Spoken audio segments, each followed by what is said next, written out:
The Francisco Lindor flu game, leading the Mets to a walk-off win Thursday. The controversial call behind the plate to end Wednesday's game. A young Mets phenom set to make his major league debut this weekend in Tampa. Weiner Night reaction. And speaking of Wiener, my special guest is Mr. Wiener. Max Wiener, better known as the Rally Pimp. It's all that and a whole lot more coming up next on the Sick Podcast, Mets Magic. Turn up your volume. Because you're about to listen to the Sick Podcast. Mets Magic with Jake Brown. And it's in there, strike three called. The Mets win the pennant. The New York Mets have won the National League pennant. Put it in the books. The New York Mets, for the first time in 15 years, are champions of the National League. The sickest New York Mets podcast. It's gonna be sick. Welcome back. It's episode 2 of my brand new Mets podcast, Mets Magic, the Sick Podcast, Mets Magic. Make sure you follow us on Twitter, X, whatever the hell you call it, at SickPodMets. Subscribe to us on YouTube, youtube.com/the Sick Podcast, Mets Magic. Subscribe to my YouTube at Jake Brown Radio and follow me at Jake Brown Radio on X and on Instagram. Man, you know, when I have the flu, I am in bed and not moving. When Francisco Lindor has it, he has a 2-run double and then a 2-run walk-off double. All the haters could shut the heck up. Enough is enough. The guy goes 0 for 5 and people want to jump off a cliff. Francisco Lindor is here to stay for a long, long time. And he continues to show that. When he has a bad game, he makes up for it with a good game. And he came off the bench after telling everyone in the media, hey, I had to get out of last night's game. I would have been vomiting on the field or doing number 2 on the field. He left Joey Wendell to do number 2 on the field for him. Joey Wendell is enemy number 1 to Mets fans right now. I actually feel bad for the guy. It's only been a month. But Joey Wendell could be an odd man out in the coming weeks if he doesn't hit. But more importantly, if he doesn't field, he's a defensive replacement, a defensive player who is not playing defense. So Joey Wendell is on the hot seat. You are the weakest link. Goodbye. But a walk-off win for the Mets. Absolutely an electric win. On Thursday, Wednesday, we'll get into the controversy. Tuesday, we'll get into Weiner Night. And Monday, Luis Severino, 7 innings of no-hit ball before that ended. Partially a loss, thanks to, again, Joey Wendell. And a Mets phenom is on his way. So we have a whole lot to get into. But let me bring on my guest. He is waiting backstage. It is the virtual backstage of the post-COVID era. It is the man. He was at Weiner Night. You saw the Mets tweet about an Instagram and post a whole series of interviews that he did. It is Max Wiener, a.k.a. Rally Pimp. There will be no pimp imagery on Mets Magic. Welcome. There will be no pimp imagery. There will be no selling of women or their services. This is a clean family podcast, and I'm happy to be here. And there will be no dollar wieners, unfortunately, on this show. We charge a little bit more. Max, I actually am not a big hot dog guy at a ball game. When Citi Field offers everything else that is delicious, it's a good like point. Lobster rolls, like the egg roll rainbow cookie. Yeah, oh boy. The everything that they have, the garlic bread, chicken parm here, the list goes on and on. Hot dog is last on my list, but for $1, hand me 3 or 4 of them, right? You said you had 3? They were hitting different. Yeah, I had 3. It was a cold night, so I think that had something to do with my performance. But I saw people walking around with 15 hot dogs, just looking to find their seat and park their ass there all night. I mean, what I learned in one of these interviews is that they limited the amount of hot dogs you could get to 4, but it was per transaction. So people were just making all these separate transactions and finding a loophole. But they were showing up like Bobby V with like a mustache and glasses and coming literally, yeah, glasses. Exactly. But yeah, I had 3 dogs myself. Not bad. 3 dogs, 2 beers. 3 is a good number. I think anything more than 5, get the Tums out and, pray to the toilet gods and make sure you have that Charmin Ultra Strong ready to go and maybe some wipes, a bidet. I'm an ultra soft man and a white man myself, but I see where you're going. I like your style. I used to be a what was this? My family was a Scott family, and then when I made the switch, I was like, once you go Charmin, you never go back. You were wiping your bum with a little 90 grit there, fella. Yeah, it led to some bloody nights. Francisco Lindor had a bloody night. Let's rotate this into the Mets before we get ahead of ourselves here. Listen, I bonded. One of my favorite all-time interviews I did on Amazing But True with Nelson Figueroa was summer 2020 with Mike Piazza, who's my childhood hero, and we bonded over bodega toilet paper that makes your ass bleed. And we were talking about how toilet paper was so hard to come by that I have to go to the bodega and get the kind that makes my ass bleed. And Piazza found it funny. So I made my childhood hero laugh one time. Fellas are just going to be guys. That's amazing. Yeah. I love that. Yeah, bonding with a Hall of Fame baseball player over a bloody asshole. Is this not what it's all about? Yeah, like bloody ass. So how about that post 9/11 home run, by the way? Yeah, 500 home runs. What'd you think? Yeah. What a transition. Yeah, but listen, it's been a fun time for the Mets. It's been a fun time for you. Yeah. Where was Max Wiener before 2024? Were you at the ballpark in more tame clothing? I was in the ballpark in this. That's the funny part. Like, I think after maybe the first week of this happening, someone came up to me and they were like, where you been, man? Like, we've been needing you. I'm like, I've been here, you know, like I've been here. I've been having a good time. You know, the Mr. Softy person out in left field still recognized me because of the green fur after last season. So that was gratifying. But yeah, like I've been here and I've been doing it, and I've been a Mets fan my whole life. The style is like in the past 5 years, I would say, but you know, the fandom is nothing new. And, you know, to watch the boys have an electric season so far, kind of, and an electric day like today. I mean, good Lord, you got to love it. Well, since you appeared, it's been an electric season because they were 0-5 until now. You appeared early in the week on the Tigers broadcast. Yes. But you came late to the Met. Take us through that week, because obviously it's a whirlwind week that I assume has changed your life. Yeah, it definitely, it kickstarted something. And it was literally like overnight people were reaching out to me and being like, hey, like, would you want to hop on this podcast? Would you want to do this? Would you want to do that? And it really was mind blowing because I was just at the game. You know, I was supposed to go on that Tuesday night, but it got rained out. And I was sitting in the Clover Club for about 3.5 hours waiting for them to maybe play the game. Just, you know, talking to other Mets fans. We were watching the Knicks because they were showing it on the TVs. So we were all vibing with that. And then they rolled it into a single admission doubleheader because that Wednesday night got rained out. So I sat through the first game and it was not pretty.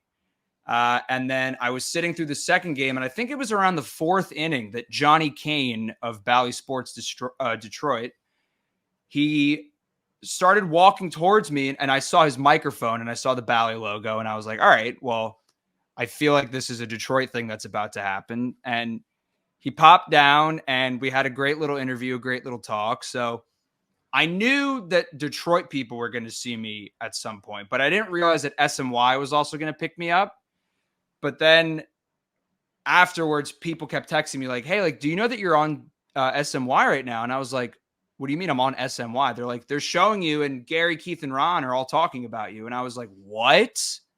Like, the voices of God themselves are talking about me. So yeah, that happened. And then they posted about me, and then the interview was pretty widely shared. And then I had these tickets for the games that I was going to already. So I figured maybe this will amount to something. And then they kept showing me, and Pete Alonso kept hitting home runs, and then we kept winning. So it definitely was, it was an interesting little thing to happen, an interesting little coincidence. But as a Mets fan, listen, I was all for it because we were winning games and people were high-fiving me. They're like, thank you. And I'm like, sure. Were you wearing these fur coats in prior year? Like, did you have that extensive of the look, or is that newer? The fur was definitely a little newer. Okay. The windbreakers and the chains and the sunglasses, that was all pre 2024. But the fur, that was new. And I wore it because, let me stop what I'm doing. I put on his shades. Yeah, I had to for you there. Yeah. Keep going. But the furs are new, and I only wore it because it was 50 degrees out, and I was like, I gotta bundle up. So It ended up working well in my favor, not for Andy Martino's favor, but it ended up working well for me. So Yeah, you can't have fun anymore in the year 2024. Everything fun is no longer fun because it's offending someone. It's a sad state of affairs. How many fur coats do you have? Like, how massive is your collection? I have 6 fur coats. 6, okay. Just 6, which so you don't have one of the Lords. You're like Chick-fil-A. You're closing Sundays. Yeah. I feel like when the Mets fans ask me, like, oh, how many fur coats do you have? I say 6. And they're like, oh, I thought it'd be more. But then you ask any other person, any average person, like, oh, how many fur coats do you have? And they're like 6. They're like, what? Like, who needs that many? Are you a pimp? That's what they say. So, yeah, I have 6 fur coats. One of them is real. And here's where they come and get me. I thrifted it. It has a big hole in it, but it's still so cool. 70% of my wardrobe, I think, is from thrift shop Buffalo Exchange. It broke my heart when they closed in Astoria. They said we have to focus on other stores. I'm like, focus on us Queens people who need a Buffalo Exchange in our lives. How Not dare the Williamsburg people, bro? I lost my brother's puppy. Died the day before. They put him to sleep, cleaning the teeth, anesthesia, dead. And then I found out my favorite thrift shop was dead. And then the next day, my other brother had a kid for the first time. I lost a puppy, a thrift shop, and gained a nephew in a 3-day span. The Brown family was buzzing that week. It was a wild week in Brownland. Oh, my God. When's your HBO documentary? I know, 30 for 30. That's absurd. Coming on ESPN 8, the Ocho next year. Oh, my soon. Lord. I mean, thank God you rebounded with a child because good grief. Yeah, and he's a beautiful nephew, although I found out he's allergic to eggs, which is just criminal. Like, eggs have everything. So, thoughts and prayers to little Oliver Brown. But where were we? Oh, yeah, thrift shop. Yeah, so you got this is a thrift shop find you have on right now, correct? Yes. Okay. Most of my stuff is thrifted. It's either thrifted. I said this on the Detroit broadcast, and I still hold it true. Women's sections of every like H&M, Zara, all that, they have cooler shit. Just inherently, it's cooler stuff. And then I mean, I've been collecting all this stuff for the past 5-6 years. So someone was like, at a Mets game, they came up to me. They're like, "Are you gonna have a new outfit for every game you go to?" And I'm like, "Yeah, I think so. I should." It's fun, and I appreciate it because a lot of people know me as the guy that wears funky clothes. Listen, I got a 4XL Asian size Dixie Cup shirt. I wear Cheetos sweatshirts, Doritos. I have 4 versions of ramen noodle sweatshirts. I have the original, the beef, the chicken, and the shrimp. I mean, it's just ridiculous. What's your favorite flavor to actually eat, though? Probably chicken. I don't think I've had the shrimp one, but I love shrimp, periods, but I haven't had the shrimp one. Yeah. I'm a chicken man. I'm a chicken man. I mean, chicken is the classic, the staple, but during COVID, I was like, let me start buying foods that I eat and drink. My Diet Coke sweatshirt is probably my favorite. Big DC guy, especially a good McDonald's Fountain DC, which I've learned they have it's made out of in a steel container. I've heard some different rumors. Anyways, it's a biblical beverage. It really is. Diet Coke from McDonald's can probably be the catalyst for world peace if we really want to look at it like that. Because I agree. It has crack in it. It's like Airhead Extreme Bite. It also McDonald's Sprite, though. I mean, if you look at the bubbles in that, I mean, they're like grenades. It's absurd. I've been enjoying the DC so much. I haven't dabbled much in the Sprite. Maybe when I was a younger kid. Just you wait. This could be a whole podcast on McDonald's Fountain Soda. We have literally talked nothing about the Mets. We're just like, so you got a bloody asshole and you like Diet Coke. What else? What's going on? That's what the people come for, is fashion and bloody assholes here on Mets Magic. But all right, let's go back to the Mets. Let's get into it here. Yeah. And we'll talk more about you in your life, but actually we'll talk about your life now, because where were you when Francisco Lindor decided to go ham and walk it off thanks to Starling Marte and Omar Narvaez's buy one, get one free? You want to talk about thrift shops? A buy one, get one free, throw home, tag at the plate, crazy tag, missing home plate. What's with guys not touching home plate? It's like they're allergic to home. They didn't pop a Zyrtec, which if I don't, it's a disaster. The Mets aren't. They're allergic to the plate. It happened to the Cubs, happened last night to the Mets, which we'll get into. But where were you during the walk-off? What happened? Full transparency. I was in therapy, which ended up being a good place to be. I walked in there and I said, listen, Dr. Jill, childhood trauma, the empty hinge, it's all going to have to wait. The Mets are in extras, and I think I'm sweating. Things aren't good. And then I was like, do I tell her? Like, I keep wanting to check the score. And then I got a notification. I looked at it. Francisco Lindor walk-off. I was like, okay. Yeah, so anyway, I feel like I'm alone. You know? I mean, you got to love it. And you got to love it from him. I mean, he's been getting the short end of the stick for a bulk of the season. And to have it happen to him, it's literally a flu game. I mean, it's just electric. It really makes me smile. I love it. I love him. I think he's a great dude. Yeah, and him pointing to the sky there was you after hearing that to your therapist was, yeah. Thank you, Lord. I was like, just back for to the how next alone week, I am. we're good. And I think that is a strong message to our listeners is, if you need therapy, get it. I can probably use it. I don't have one, but maybe I'll look into one. I think it is important to let out your feelings. And when you're a Mets fan, you honestly Mets fans need therapists. Like, we've been through so much garbage in our lives. I'm 33. Are you in your 20s? 24. Okay. You haven't been through as much, but you've been through enough. I've seen some mileage. Yeah. Yeah. So we've been through the burner, the Jalen Brunson burner. Let's go Knicks. Of watching this team play. And Lindor has been through the burner and the Brunson burner and through needing therapy himself. I mean, he's got death threats coming at his wife. It's coming at him. It's a disgrace.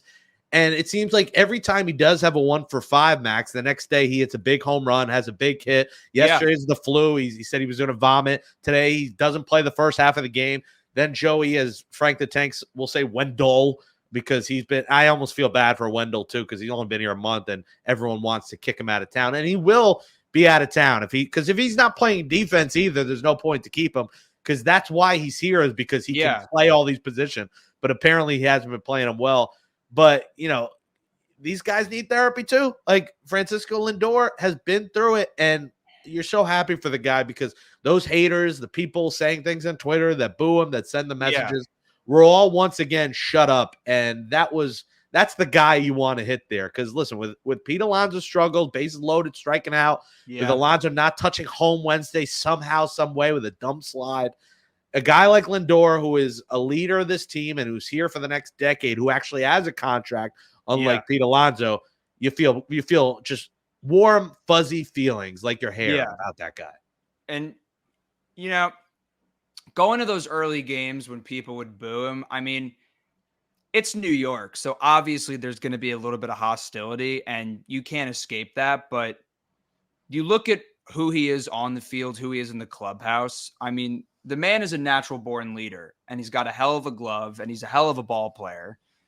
And to see him have a day like today where he's producing and he's overcoming sickness just because he wants to be out there and he wants to take at bats and he wants to contribute to his team. How can you not love that as a sports fan, let alone a Mets fan? I've always been a fan of his, and I feel for Pete right now because, in the early stages of this, he still is my guy, but, he told his wife I looked like Penny Lane from Almost Famous, which I'll take any day of the week. I mean, what a reference drop from the polar bear. I love it.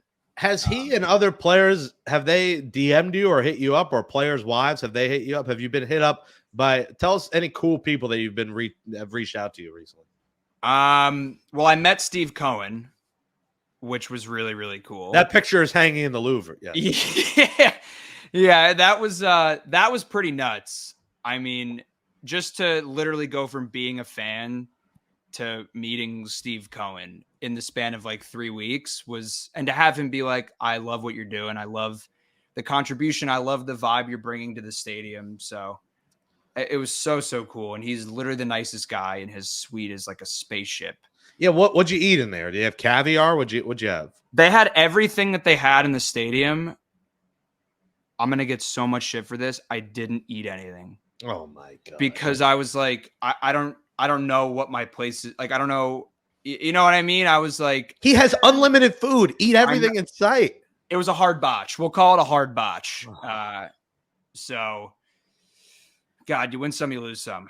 but nice guy, cool dude. Mr. Met, I saw him at the stadium and like he dapped me up, like he knew me. That was pretty cool. I was like, I've been coming to the games my whole life. You knew me when I was a youngster. And now you want to be like, what's up? I'm like, dude, you know me. The wives have not hit me up. Tyler McGill's mom does follow me on Instagram. She's a big Twitter girl. Yeah, she follows me. I met her last year. Nice lady. She's cool. I appreciate the love, liking all my Instagram stories. It's very nice. Even the ones of me, and my stand-up reels and all that too. I'm like, wow, that's a supporter. Did you get any more gigs? Like, did people book you at all stand-up since this happened? I've gotten one show. Nice. Yeah. Where and when? June 28th, I believe, is the date. Where in Long Island? Kings Point. Oh, deep out there. Okay. Suffolk County. At a Greek restaurant. Oh.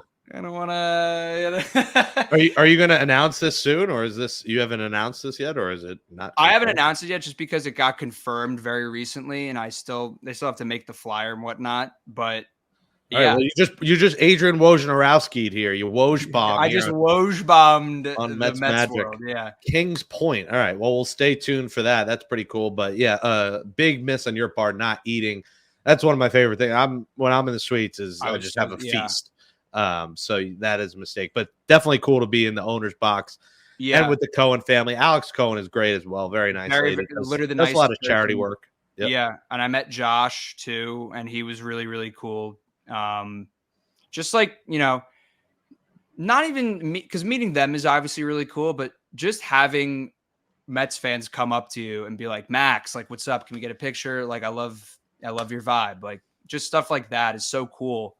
As a lifelong Mets fan, to have Mets fans come up to you and just want to talk about the Mets and to recognize me as a Mets fan is so, so cool. And is really like, I wouldn't trade it for anything. Yeah, no, it definitely is a cool moment. And hopefully it'll continue throughout the year. All right, let's get back to the Mets here. So wow. We are literally just the sons of ADHD. That's really... That's what this podcast is. This was the theme with me and Nelson Figueroa is I can never focus, and I would be talking about random things in between that. And I probably need a medication. I probably need to get checked for, but apparently it's like a 4-hour test, and it is 4 free hours. Like there's Mets games on it. I don't have 4 hours free to get an ADHD test. I'll just deal with it myself. And you get wiped when you realize about 70% through. You're like, I got this shit. Yeah, I got it. I know before the test that I just give me the medication without telling me. I know I have it. But anyways, it's we'll sprinkle different Max Wiener things in between each game we talk about here. Thursday was great. Wednesday was not great because let's flash the picture here of home plate and what the heck happened. The rule says you cannot, before the ball comes, the catcher cannot be touching home, Max. He is touching home. How this was not overturned, I don't know. Yes, Pete's slide was just pathetic. You cannot slide hand first. And on top of that, he wasn't looking at the base. But how this wasn't overturned and their defense of it after the game and whatever, the rules committee and the umpire committee, is ludicrous to me. If the MLB rules committee has to weigh in on a call, it was wrong. It was wrong. This was, being in Citi Field when this happened, the air got sucked out of Queens. It was actually the most deflating, just monumentally destroying call that they could have made. And they were edging us the whole time. They kept turning off the music, and then the ump would go and try and make the call. And then he would go back and the music would come back on and we'd just be like, make the call, dude. He's like holding a cookie up to your face. Like, here you go. Yeah, I was like, we know he's safe. And then they were like, so he was blocking the plate, but he's out. And we were all like, wait, what? It was just, oh, God, it was so, so bad. It was just demoralizing. Like that with the night before with Tyrese Maxey traveling and the Knicks. I'm a diehard Knicks fan as well. I don't know about you, but I was around the corner. So when they're up, whatever, 4, 5, 6. Wow. I was right around the corner, American Whiskey. I was about to go to 7th Ave for the celebration, get video. My boss was like, hey, get us some video. I'm like, sure. Like, I want to be part of this action. Let me go over there. I was about to walk over and then they collapsed. And then I know it's only a game and was it April? I guess it was May 1st. Now it's May. It's going to be May. Nice. Wednesday, back-to-back nights. I mean, that's just New York sports in a nutshell. Is the euphoria of Rangers sweeping and Knicks going up 3-1 to a devastating loss to the Mets losing. Mets game obviously not as important, but think about it. They could have won 3 out of 4 or swept the series. Like Joey Wendell throws home on Monday night. I was there, and maybe you win that game. You're up 1-0 if he throws home and get the out. Maybe Diaz doesn't give the homer. Maybe Morel never even comes up in that ninth inning. Mistakes. I like little things when this offense is not doing enough, and that's the other storyline. Is the offense has to do more, and I think we're all aware of that. But these little mistakes, you can't happen for a team that's not a championship contender. That's, let's be real. They're barely a playoff contender. Like they might sneak in, but it would be the last spot if they do get in. Yeah. So those things just cannot happen. You got to drive guys in. You got to touch home plate. But when you got an umpire going against us and making those calls, that's not going to help.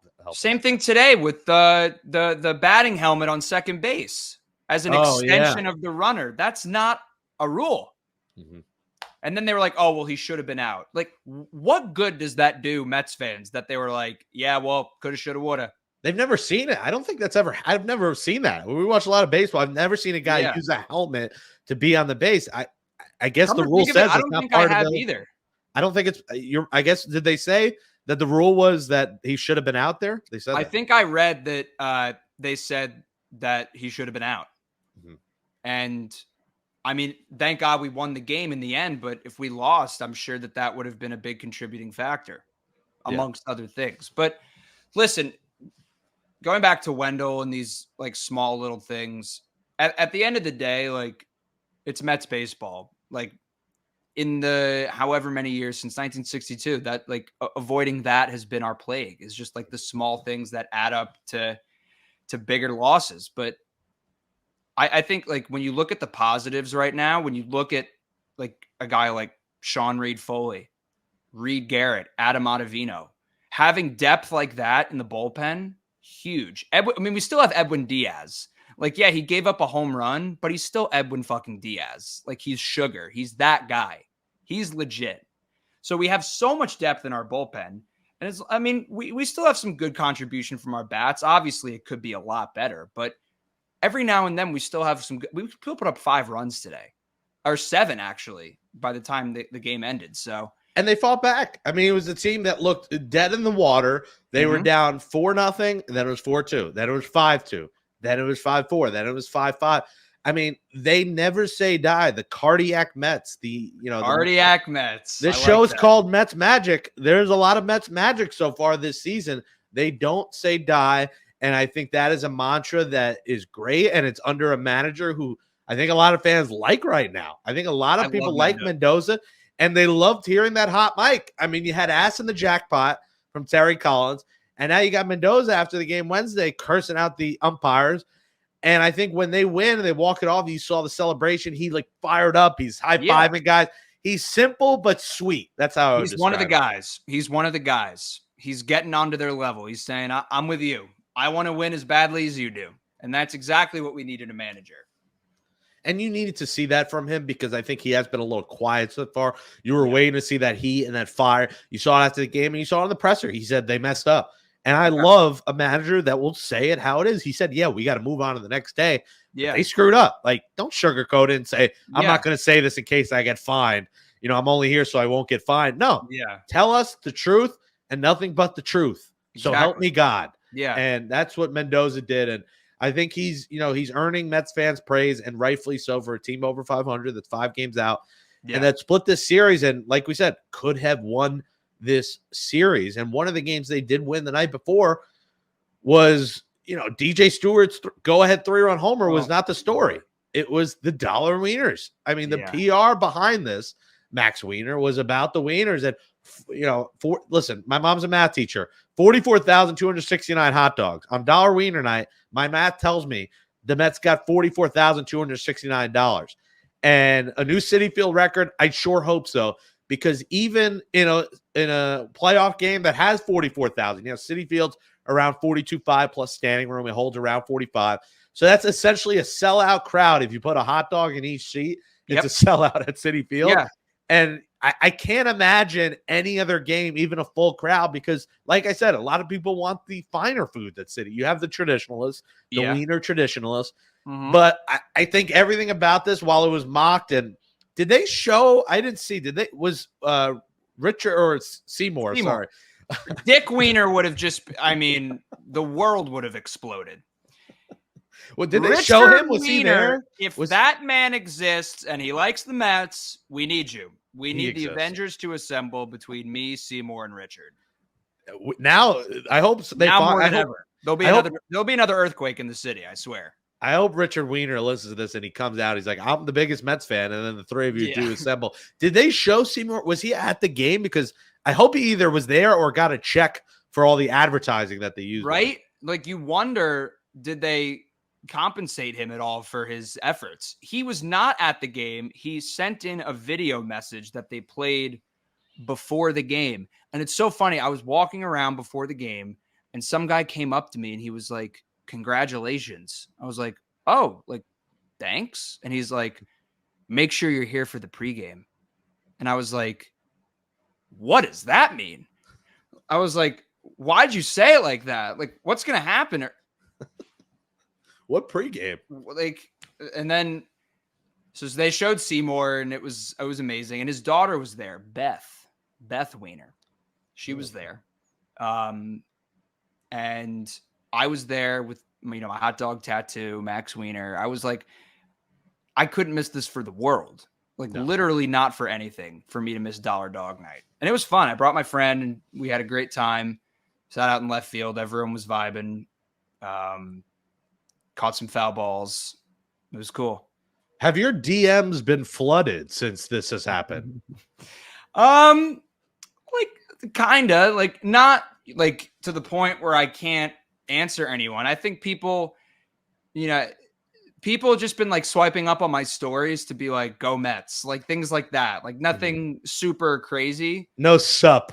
Like, yeah, no sups. Some guy actually DM'd me. He's like, bro, you look like me. And I was like, that's what's up, dude. Like, that's why we do it. That's why we're here. Is the hair all natural? It's on there. Yeah. All natural.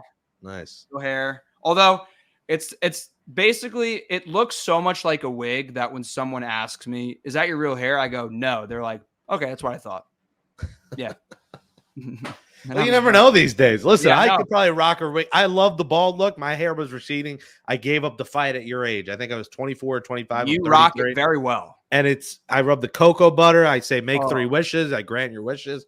And that's that. And it's smooth and it's just fun to just rub. It's easier to maintain than this. I can tell you that for free. Oh, well, yeah. I got to shave it every 2 days to keep it pristine, though. It does like kind of come back just to keep it perfect. It's I think people have this myth that like when you're bald, the hair doesn't come back. It still semi grows. It just doesn't grow like that. But like it still comes through. So you have to, if you want to keep it, baby's bottom smooth, you got to take care of it every couple of days. But yeah, yours, you probably got all sorts of. I hope you got a conditioner sponsor out of all this new. That's fame. Really what I was gearing for. I was like, when's Pantene gonna come knocking? L'Oreal for kids. Yeah. When am I just gonna be like, guys, you want hair like me? Like one of those ads, like when Namath did pantyhose, like one of those, like Herbal Essence with Max Weiner. Yeah.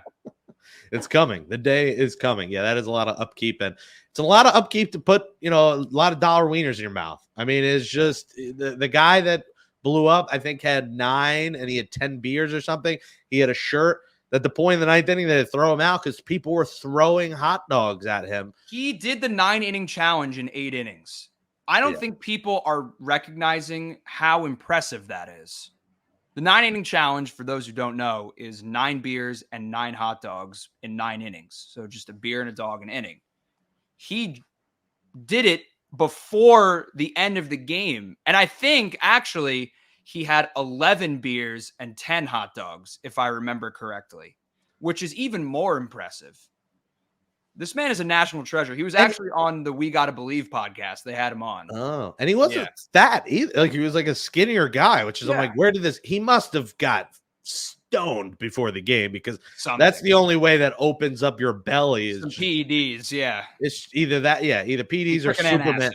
Yeah, because he got high and he did the Yeah. Afro Man remix involving dollar wieners. I mean, that'd be the only way you could eat that much food. I can't say I know from experience myself if my No. mom is watching this program. But yeah, I mean, it was a success, and for all It the was people that made electric. fun of it, like the Mets won the game, so it turned out Yeah. great. I can't say it really brought that many more people out because it was 22,000. That's like And the kind Knicks of were on. and the timing and the Islanders. So like while Yeah. the Islanders were pretty much toast, there's a lot of Mets fans who are Islanders fans and who are Knicks fans. So they have to do it like summer, schools that do it like a Tuesday night in July. Yeah. And I think it could be a It's gonna success. flooded. And do a dollar toss. Like do with the t-shirt toss, have the Perk Patrol shoot out either by hand or through the shirt gun. Hot dogs to the crowd. I think people would love that. It might be dangerous, but that's genius, right? I think they got to be softer than the shirts because those things are coming at you like stones. Yeah. I mean, you get hit with a t-shirt gun.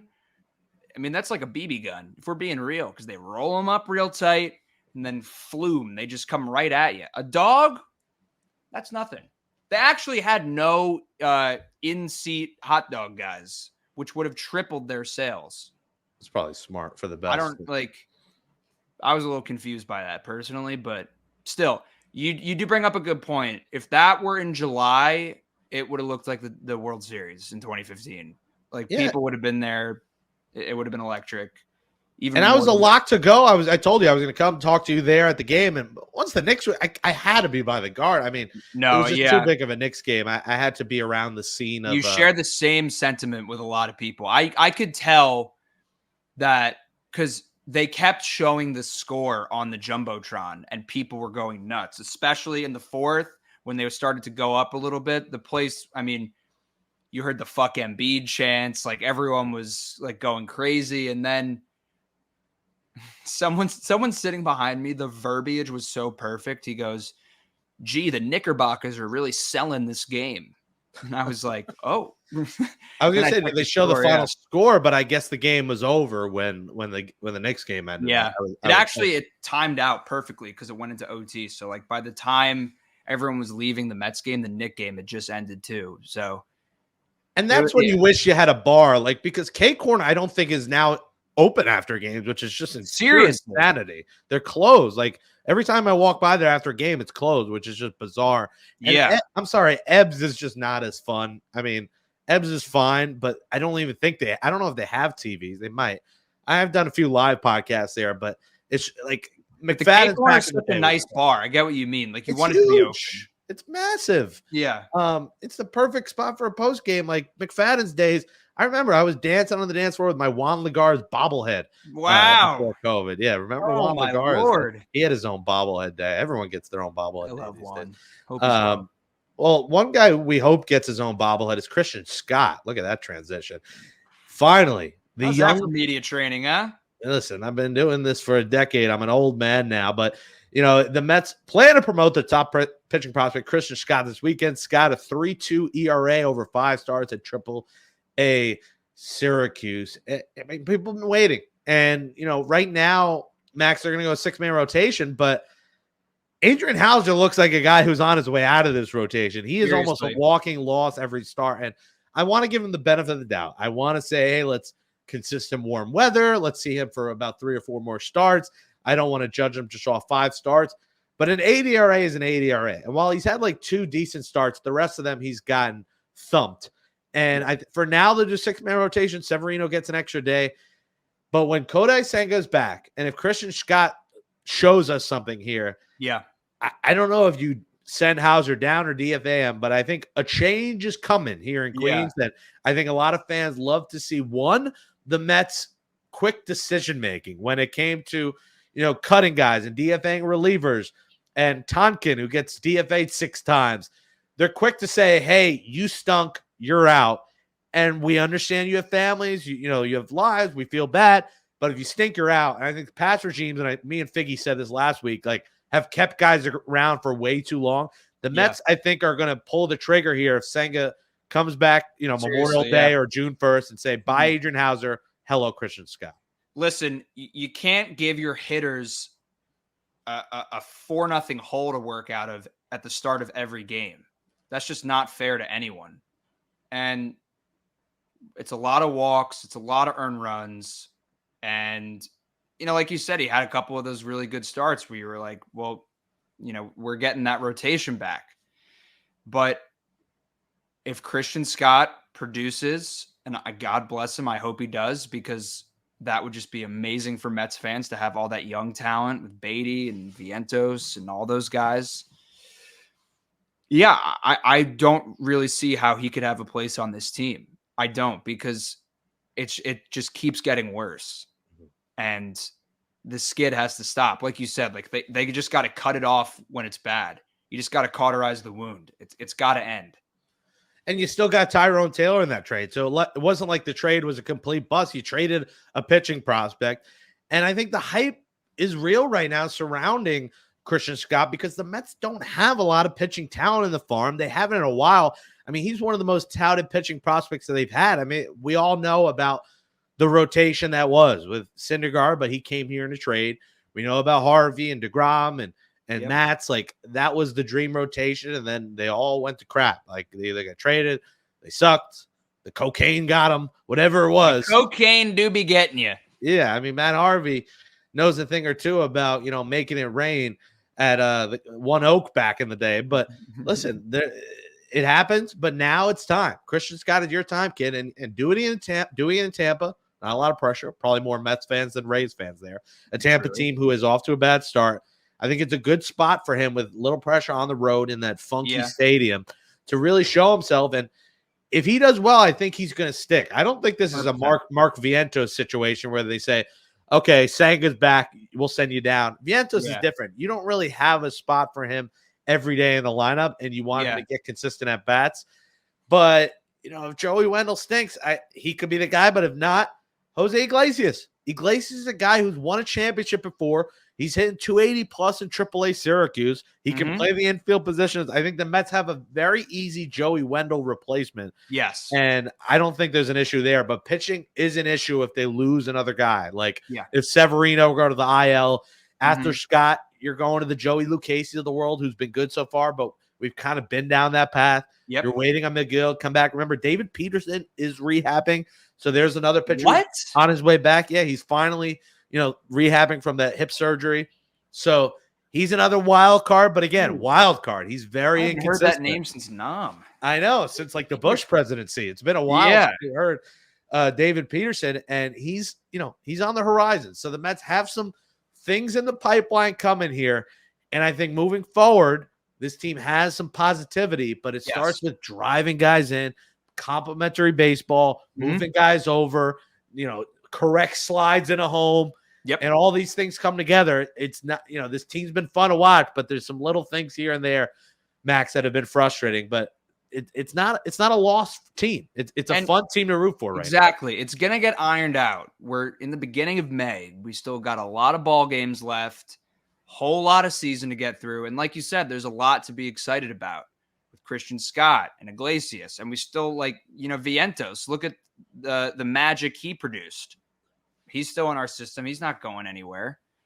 But, I think key managerial decisions and some front office moves need to be made if people continue to not perform in the field, particularly. And I'm not, subtweeting anyone. We all know who I'm talking about.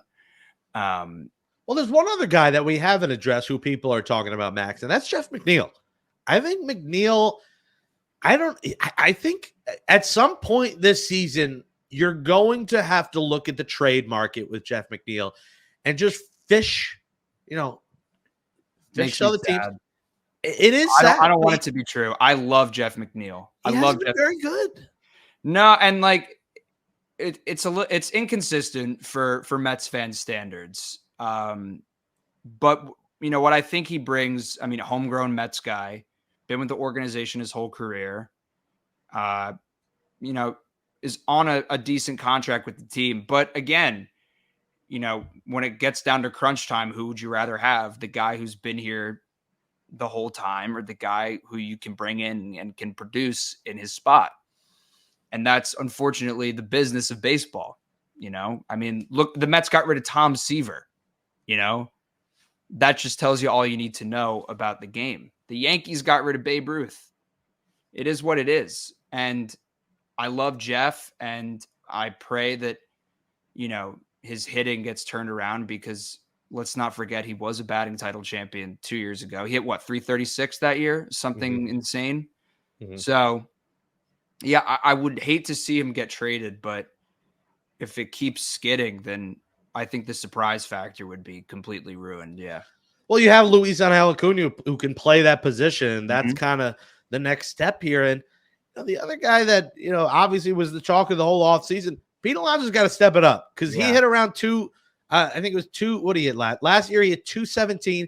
He's at 228 average. Not a big stat anymore, but his OBP's 321. It's not like he's walking all the time. Yeah. He's got 8 homers, which is fine, but Pete Alonso in clutch spots is not coming through. He's striking out.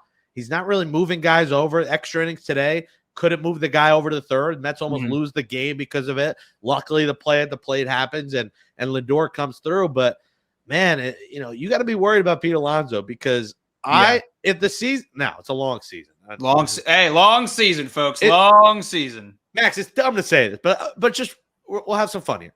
If the season ended today, okay, I am not signing Pete Alonso to an 8-year, $225 million contract. I'm sorry, I'm not. I'm gonna let him walk and get someone for cheaper.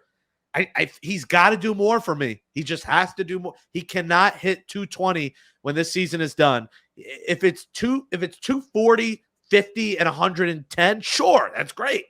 But right now, his numbers have not been good, and he's got to step up. I'm confident he will. I'm not saying it's over. Yeah. But if he continues on this trajectory, I am not giving him a 6 or 8 year deal. I'm sorry. And I know that'll make a lot of people mad, and everyone wants him here as a Met for life. But he's got to show us he's that Pete Alonso who hits 50-plus homers. Yeah, I'm one of those people. I want him to be a Met. I want him to break the record for home runs for the team. I want him to have his number up. To have a home run derby champion, to have such a recognizable figure on our team is huge for team morale. And to have people dressing up as a polar bear and wearing his jersey to the game. I mean, how could you want to get rid of him as a fan base? But like you said, you look at those slash lines. I mean, I know that it's becoming an increasingly irrelevant stat line, but batting average, I mean, at least to me, just because I'm such a history nerd for baseball, it's always going to matter to me. Like, of course, yeah. And the chase for 400, while it's never going to be a thing ever again. That is crack cocaine to me.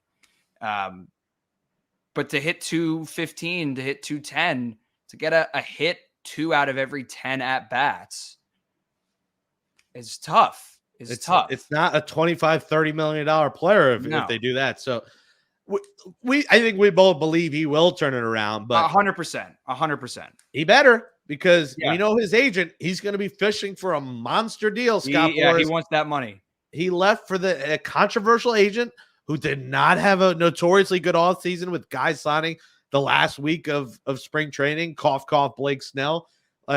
So Alonso, I hope he turns around, and we'll give him credit. He hit number 200 this week. So shout out to Pete for hitting career homer number 200. But that was fun. You hope he gets it going. This is the Sick Podcast, Mets Magic. I am Jake Brown. He is Max Weiner. Max is a Wiener on Twitter. How big has your following grown since everything happened? Were you under 1,000? Now you're what, over 6,000? Yeah, I hadn't used my Twitter since I was tweeting out fucking dick jokes in college, but the Mets Twitter community is it's like a family. They're very, very fun. I like them a lot. They're really, really cool. And people were subtweeting me and replying to my tweets being like, thoughts on the dead?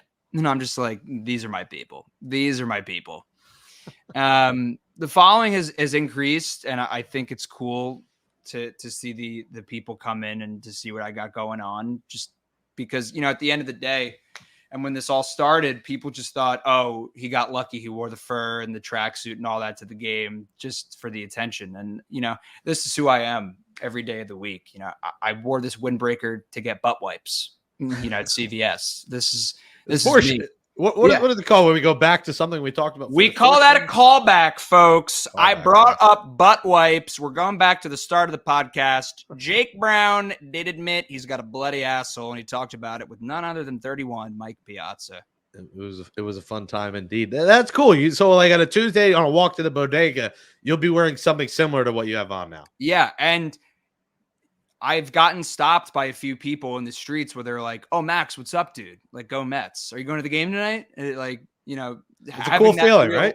Yeah, like that real New York Mets community, because you know every swinging dick's wearing a Yankee hat, but the Mets fans come up to you and they're like, if you're wearing a Mets hat, they're like, "Go Mets, yeah, go Mets." We're the best fans of baseball because people will laugh at us for an April walk-off win where we're jumping off our couch going crazy, but it's part of the special nature of being a Mets fan is the journey, the roller coaster ride from April to usually early October, not mid or late October, but when it is mid or late October, it's like winning a World Series for us.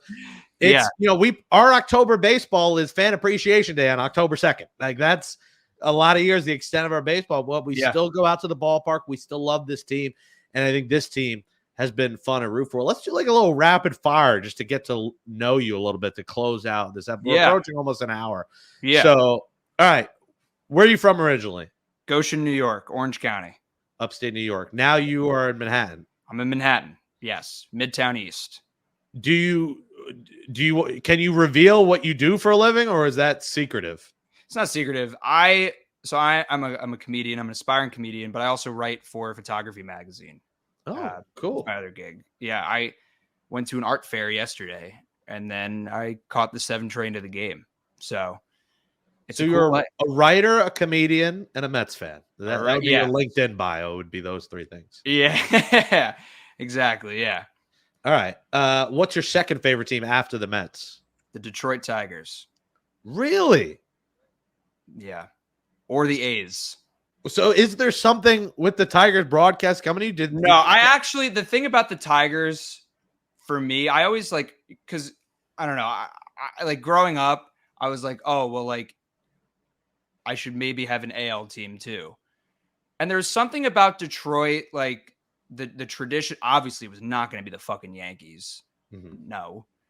There's something about the tradition of Comerica Park having the dirt line go from the mound to home plate. Hank Greenberg and Ty Cobb and Alan Trammell, and just the cleanliness of the uniforms.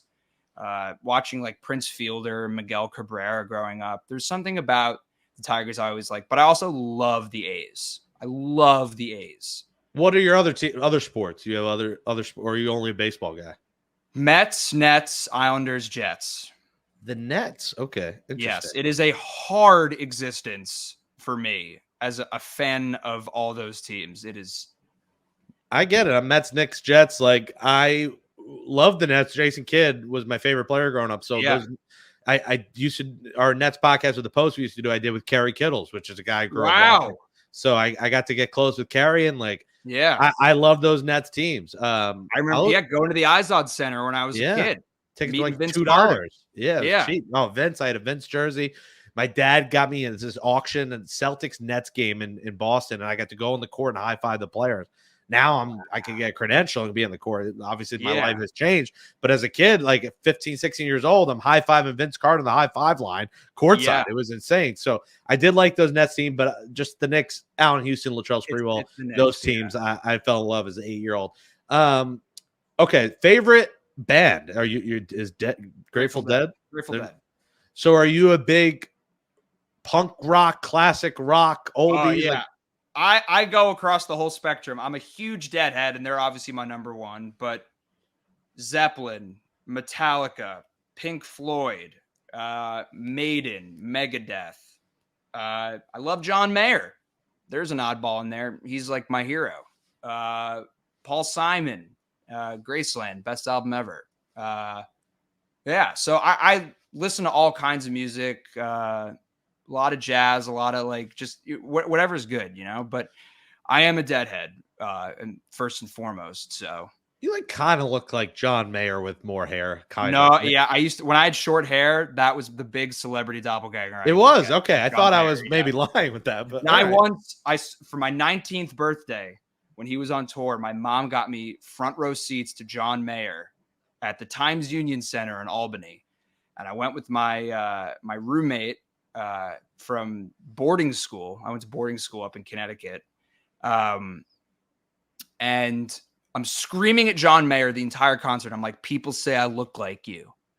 And then at set break, one of his crew members came up to me and took my picture. And he's like, John sees you. He agrees.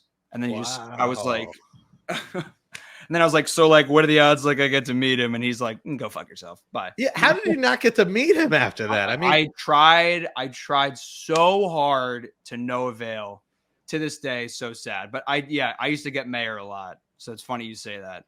That's funny. Wow. Interesting. Where in Connecticut? I lived in Trumbull, Connecticut for 10 years. I was up in Suffield Academy. Shout out. Yeah. I don't even know what that is. Is that upstate all the way up north? Yeah. Yeah, that's way up. Yeah. All right. What are the rapid fire? Pre-game meal. Pre-game meal. I am the massive proponent of a pre-game 20-piece chicken McNugget from McDonald's. I call it ammunition. I taught my brother before he went to college. I was like, you want to put something in you before you go out? A little 20-piece nug. You'll be all right. That's my middle name is McDonald's DC. And any wisdom I can bestow upon the kids. Yeah. I once had a rap battle at a Charlotte McDonald's after a Wiz Snoop concert while eating a 50-piece chicken nugget. I wish I had it on video. It was the flip phone day. I lived my life. That has to be the craziest sentence I've ever heard in my entire life. But get this, so I lived in North Carolina my senior high school, and then the first 2 summers of college I came back. So I think it was one of the summers of college. Okay. Because I was doing drink, smoke, curse in high school. I was a good kid. College, it changes, you party a little bit. Yeah, so the kid I battled with, who I destroyed, by the way, freestyle rap battle. Good to add that. Yeah, I mean, it wasn't even close. Yeah. He was also from Queens. I was like in Charlotte, North Carolina at a McDonald's after a Wiz Khalifa Snoop Dogg concert. Oh my God. Things were happening like before that. With Mobb Deep. It's not going to happen. It was, I wish it was on video because it's out of a movie like that. You can add that to my 30 for 30 or my special from the week of losing a puppy, losing a thrift shop, gaining a nephew, and then getting a nephew. Yeah. And then, it's like a rap battle with a guy from Queens and Charlotte. But how did all this start? They could just go to the rap battle. On a razor, filmed on a razor. It was on the Motorola. He whipped out a razor. The plot thickens. Yeah, what a time to be alive. But yeah, fun times. Anyways, all right, that's enough out of us. Max Wiener at Max and Wiener. I gotta go watch this Knicks game, Knicks watch party. What, 9 p.m.? Yeah, good old 9 p.m. start. That makes sense in Philadelphia. Bizarre. All right, I'm not gonna sound like an old man. I'm usually up till 1 a.m. anyway, so I'm not one to complain about that. But we appreciate you coming on. You broke the news that you will have a show in June at some point, so stay tuned for that out in Long Island. I went to Hofstra, so I know Long Island a little decently. Little Uniondale guy right there. All right. Love a little Hempstead Uniondale action. We'll see. Look out for the show. Max is a Wiener on Twitter and Instagram as well, right? Yes, you could get him there. Wiener, the wrong spelling, as people say. That was throwing me off because Dollar Wiener Night, Seymour Wiener was WEI, right? Yes. Okay. The more common spelling is WEI. However, and I learned this phonetically, WIE is like the right way to say it. And I'm not just saying that because of the bias, but we don't have to get into that. But WIENER, I have to say that just because everyone assumes it's WEI. Seymour. I before the E after C doesn't apply to the word wiener, period. It just doesn't. It's not applicable. But let's go Mets. Let's keep winning. 0-5. You started. We're over 500 now. We're over 500, guys. We're doing it. At one point, they were like 6-1 at home once you appeared. It's funny saying that once you appeared because you were always there, but like once you appeared on the television screen here in New York. Continued success, and thanks for coming on the Sick Podcast, Mets Magic. Thanks for having me, man. Go Mets. Sir. Let's go Mets. And that's a wrap. Hope you don't miss us too much until next time. Follow the Sick Podcast Mets Magic on YouTube, Google Play, and Apple Podcasts.